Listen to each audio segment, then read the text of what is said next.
So, Bryan, can you tell everybody what trend you're going to be watching as we head into next year? It sort of builds on some of the comments that were made before, but we came off a really difficult year in 2023 from a profitability standpoint.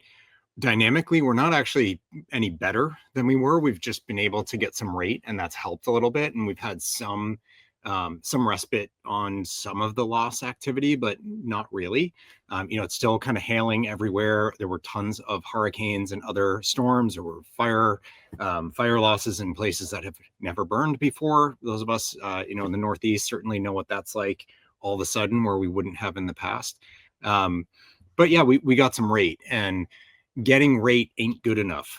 So the underlying dynamics are really what it is at issue. And so I think for 2025, my hope, and I thought this might happen coming out of 2023, but the stock market shot up. And so a lot of carriers felt less pain than they had been feeling. And the upside of pain is it can cause you to change. I think for 2025, there are carriers who are finally understanding the combination of the exposures we face and the coverage we use to face them, and the way we can price those coverages is starting to not align anymore or be viable.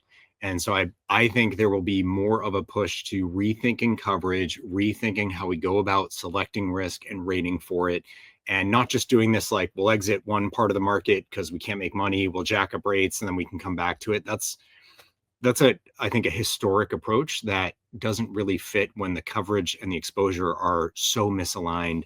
And I think they are now. So, what signals have you seen that carriers have finally kind of woken up to this beyond just the market being at the place that it is? I think it's kind of like you left your bread in the toaster a little too long, and there's like you smell something a little bit. It's not quite as front and center as it needs to be, but I've had conversations with carriers that are starting to get it, and that's I think that brings hope. There is a discussion about kind of pushing things around, like not just jacking up deductibles, but okay, but that's not covering people then. So is that viable?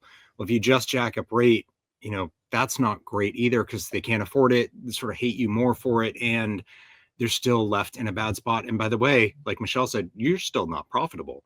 So even with those rate increases, and I think having gotten a bit of a breather at the end of 2023, 2024 was still really difficult. And it felt like we're always right on this line. Even if we were profitable, it was only a bit and not really enough to make up for the losses from before. So this isn't working. And that's the conversation I'm starting to hear, is a bit more recognition of it.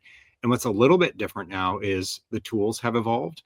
So your ability to rate differently, to stay more on top of those pricing dynamics instead of doing it every 18 or 24 months when you do a rate change, actually having more real-time feedback. The tools are there now.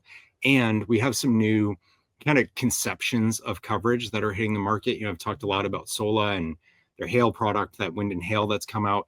That's a totally different way of solving this issue that we don't know how to solve.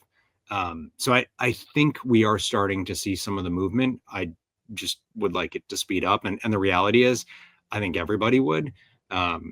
Depends how much money you have in the bank and whether your tolerance for those losses is high. I think money's really dangerous because it can breed complacency, and that doesn't lead to long-term success. Well, I think acceptance and acknowledgement, I guess we're at the first step, right? So hopefully a year from now, we'll be having a different conversation about the fact that we've actually seen this come to fruition. Yes.